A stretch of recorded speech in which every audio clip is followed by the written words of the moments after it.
Okay, what this is a 4-night series.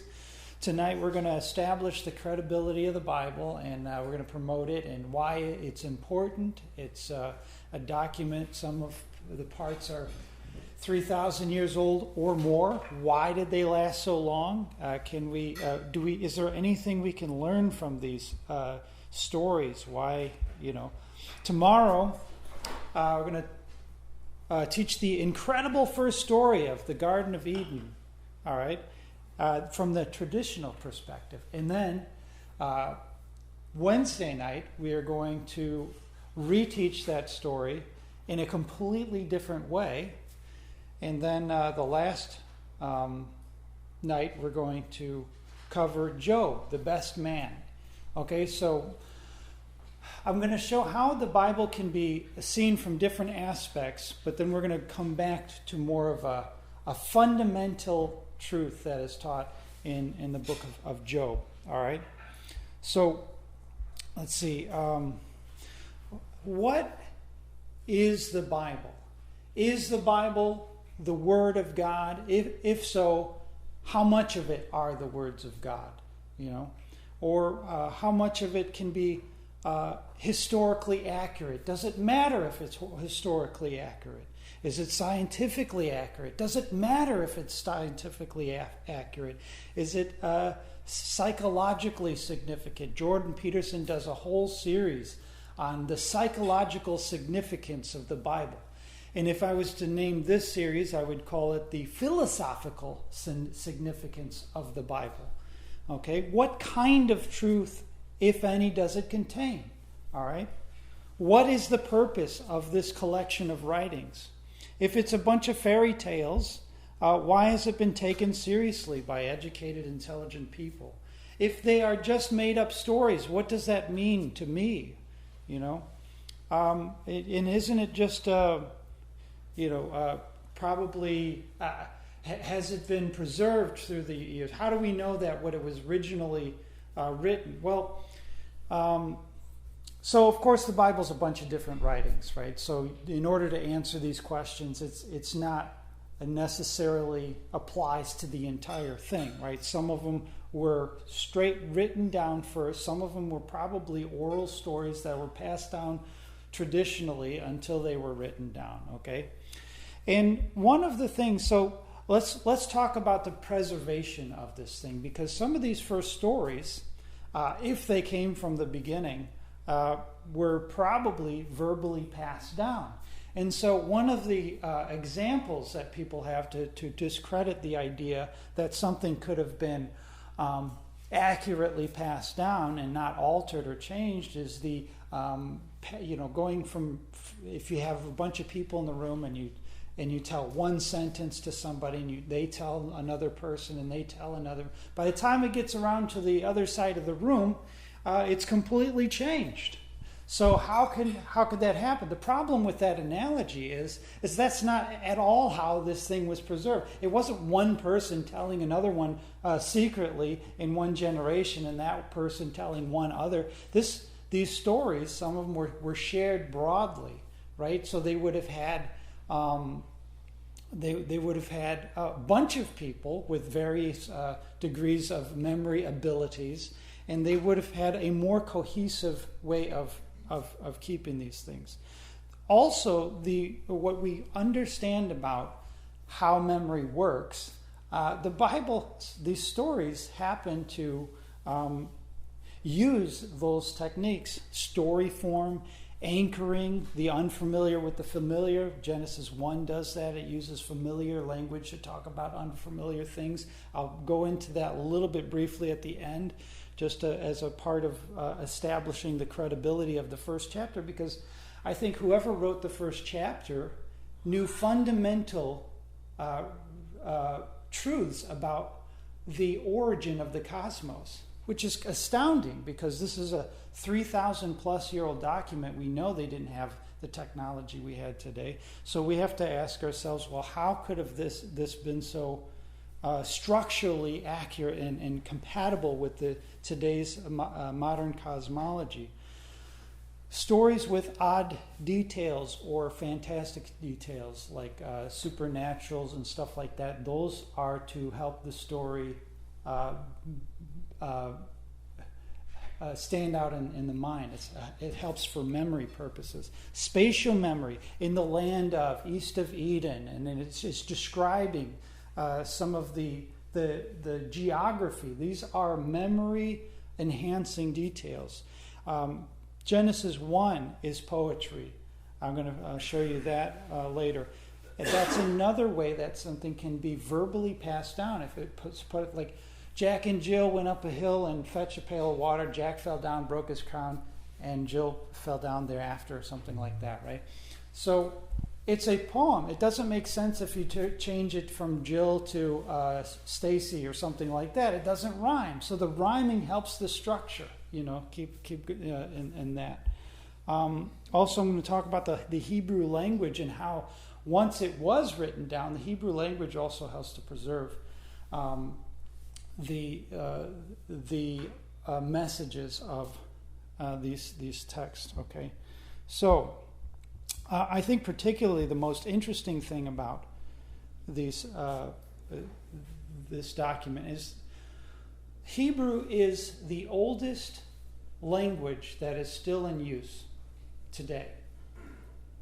The Hebrew language, of all the languages on the planet, Hebrew is the oldest that is still in use today. Approximately 3,000+ years. Okay, I'll give you. There's 22 letters in the Hebrew alphabet, and each one of these letters is pictographic and has a numerical value to it. So on the surface, the Hebrew language is very simple. However, it is a system of communication that is a little more elaborate. It's compact. Okay? And I'm going to give you examples of that. And I'm not into the numerology aspect of it, but I am very interested in the pictographic. I'll give you an example right now as to why that's interesting and how it's interesting. Okay, is everybody familiar with the Adam and Eve story here? Everybody is. Okay, so remember when Adam says, "I'm going to call her woman, for she came from man," right? Okay, this is the word for woman or wife in Hebrew. Okay, Ashre. Okay, now this represents power, this represents a separation, and this is the first script. This is a person, and it represents exaltation, but it also represents a person. Okay, so what this is saying is the power to separate a person. Eve came from Adam, so she was separated from Adam. That's all in the name. Okay. Also, this represents destruction. This is a Hebrew thing that you would see in the name if you looked at it. The power to destroy a person. Okay, that's the woman, right? But that's so when he names her, this is kind of a foreshadowing of what's going to happen, right? A power to separate or to separate from a person. So that's the way.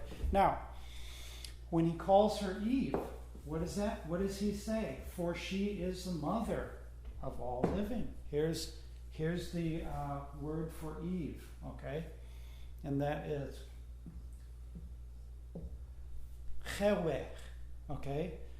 In the English, they just pretended like those were the same letters, and they just put Eve, right?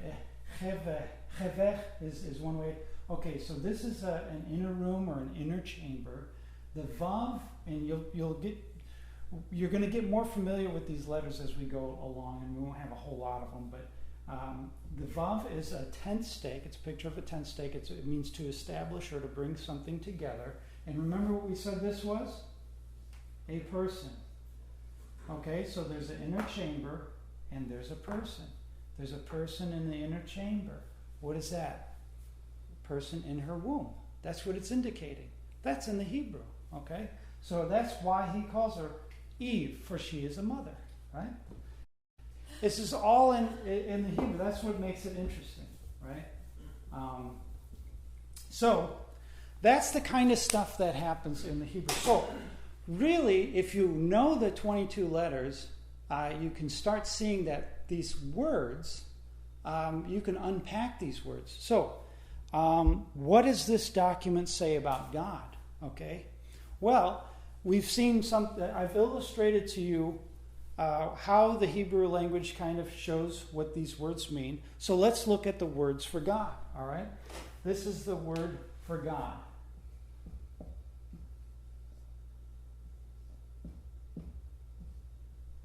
Okay? Elohim. How many of you heard that word before? Elohim, okay? This is power, remember? This is a shepherd's staff. It represents to guide or direct, okay? This is person or exalted one. This is a yud. This is like a hand. It means to work, to manipulate, to work with your hands or to work. And this is water. This is the ancient Hebrew script, that I'm drawing here. Hebrew went through 4 major scripts over the last 3,500 years, okay? The ancient Hebrew was actually Egyptian hieroglyphs that were used to create the first alphabet, and that is Hebrew.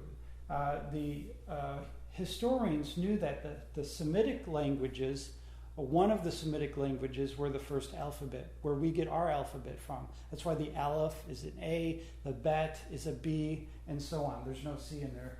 Kind of. It's a cough, but whatever. Okay, lamed, this is what it looks like there, and that's an ox head. I don't want to draw the ox head, but it represents power, right? It's the most powerful animal. Okay, so what is it saying about God? It's the powerful director person that works the water.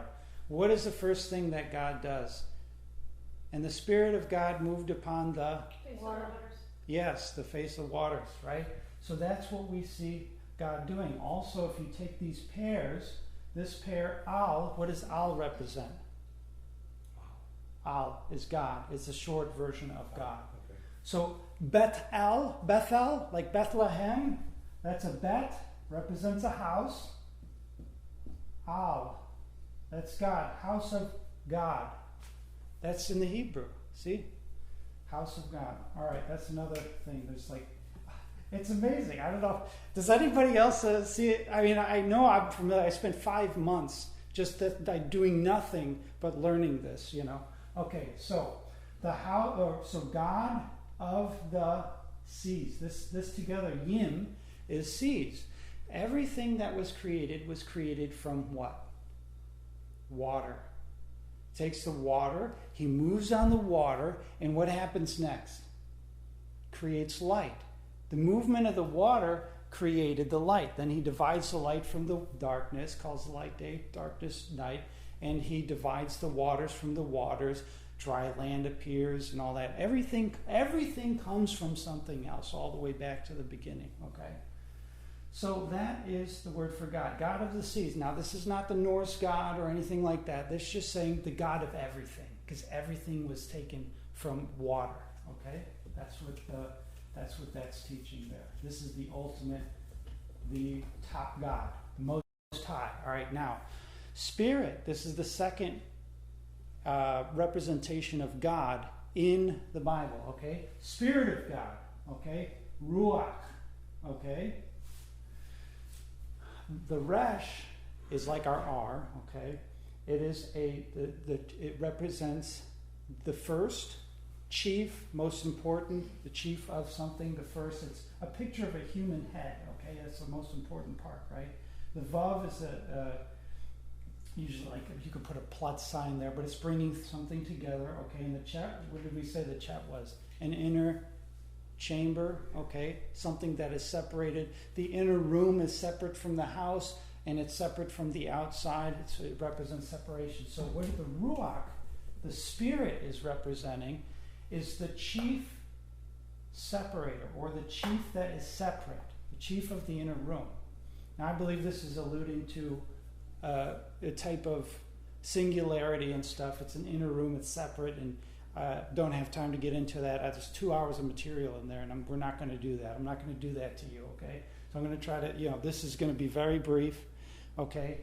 But, so this is saying 2 things, all right? The chief that is separated, okay? But the chief that separates. What does God do? He divides the light from the darkness. He's separating. He's creating by separation, divides the waters from the waters, etc. That's what we can learn about God through here. And that's a very important one. The one who separates. What does the word holy mean? Separate, right. So holy is separating. We're going to get to that tomorrow. Why was it important to God to separate the tree from the rest of them? Why is it to keep things separate and holy? Okay. And then lastly, there's a third word for God, and that is what? What is Lord? Lord God is used a lot in chapter 2 and 3. The Lord God. Okay, that's the word Yahweh. Yeh-che-vah-che.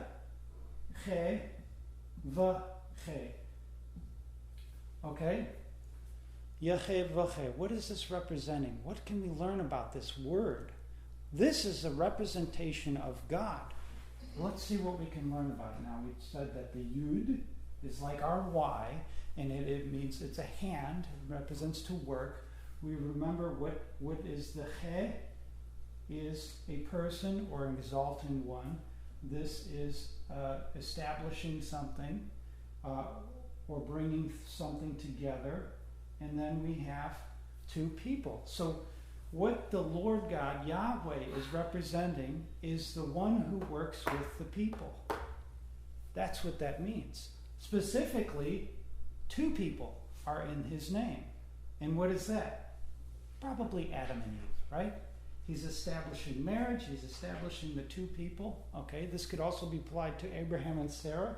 By the way, this is another thing about the Hebrew, okay?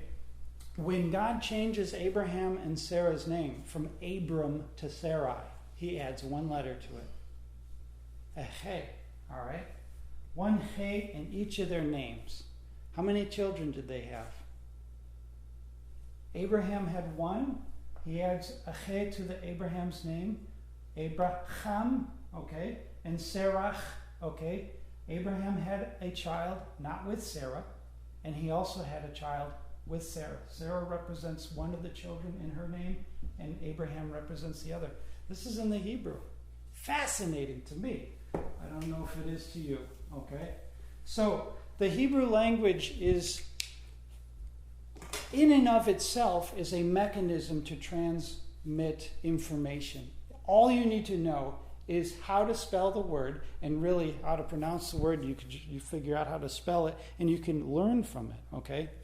So, let me see, what do we got here? I didn't time it because I didn't want to. Okay, so now the scientific aspect. I'm not going to be able to fully give justice to this because it's just going to take some. So if you're interested in more, I can one-on-one with you, but let's just do a little bit here. In the beginning, okay, God created the heavens and the earth, okay? This is the first sentence in the Bible, okay? And it has, these are the main parts. You could put created in there, but these are the main parts, right? The beginning, what does the beginning represent? Probably. Time. Time, probably, right? It's a starting point, right? It's a specific time in the beginning. And the beginning is the whole thing. The beginning is the entire creation, right? So that represents, you can represent time, okay? God, what does God represent? The chief director. You could say the highest form of consciousness. I've been listening to the latest, there's several theories that are trying to bring the theory of everything. And they're including consciousness. And they have the math and all that stuff. They're bringing this back in, okay? Heaven represents what? Space, yeah. And earth represents? Land. Yes, land specifically. That's the most correct answer within the context of the document, right? Because he calls the dry land earth. Okay, so given that, I'm just going to point out a couple of things and we'll be done. And it'll be more interesting probably tomorrow, and probably Wednesday night will maybe be the most interesting.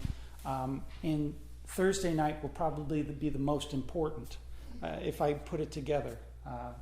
I spent a year studying the book of Job, and we'll see if I can come up with something with that.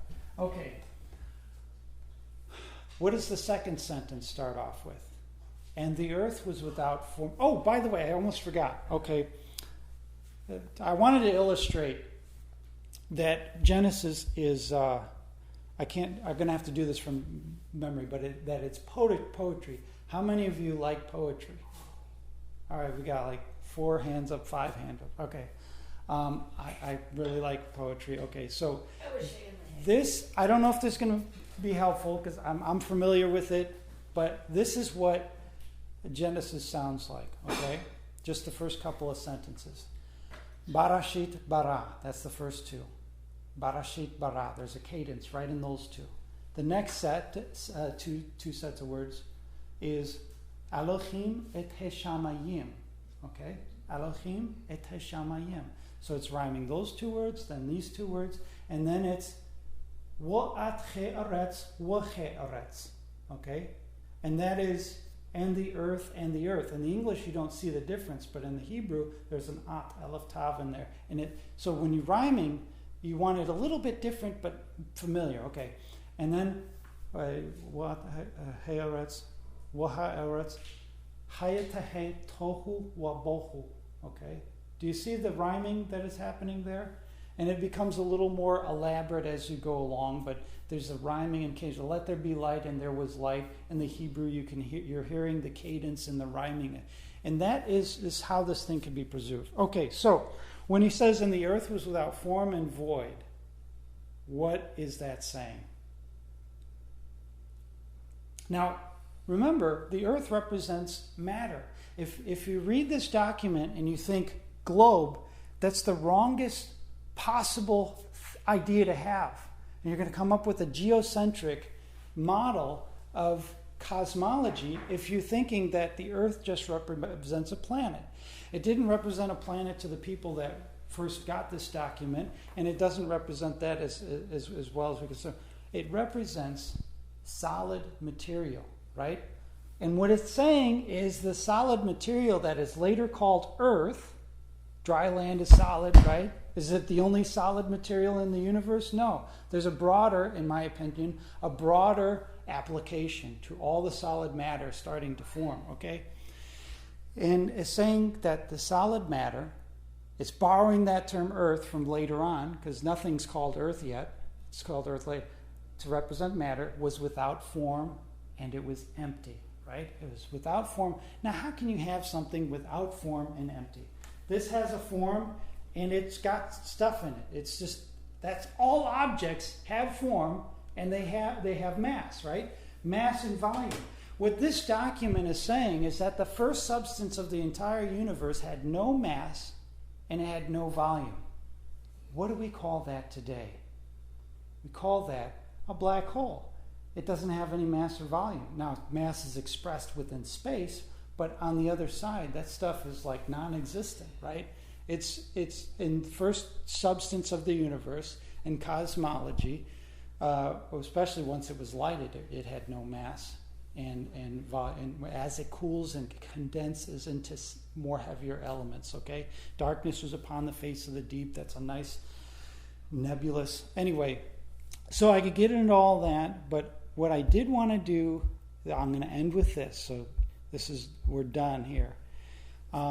Is I wrote a poem, I don't know if I was able to really establish the scientific significance of Genesis 1, because it's a lot of stuff to unpack, and you really have to understand the science and understand the document, and you could, Hebrew helps too, because there's a lot of interesting stuff in there. But I'll just share this for fun, and then we'll be done here. And I wrote this. This really encapsulates my idea of Genesis in a fun little poem. Okay, in the beginning was the great cosmic birth, when the Creator created the vast heaven and earth. The heavens, the sky, the vacuum of space, and the earth, or all matter, all over the place. Once before things were lighted and subsequently divided, they both, one must reason, had then been united. And whatever you call two things whole and untorn is the thing that began in a void without form. And that darkness, now what could that be? Was it merely the absence of light we can see? How could absence of substance be one with the light before they're divided and called day and night? No, the darkness preceding that first quantum leap was something upon the face of the deep. Those waters were surely not warm when the Spirit of God moved the void without form. That time before light and before let there be were the coldest dark waters not yet called the sea. Yet frozen is solid, and solid is shape. Without form is a phrase that's without an escape. So not liquid, not solid, not even a gas. Does water mean water? I'm afraid I must ask. These words we're familiar with, I suggest, ma'am or sir, aren't speaking of the things that are, but were. We have words for the things that we see here today, but those things way back when would have words we can't say. The deep, the darkness, the enigmatic face, the Spirit of God in a place with no space, an abyss in the past that we'll never see, was a world that is shrouded within mystery. Thank you. That's all I have.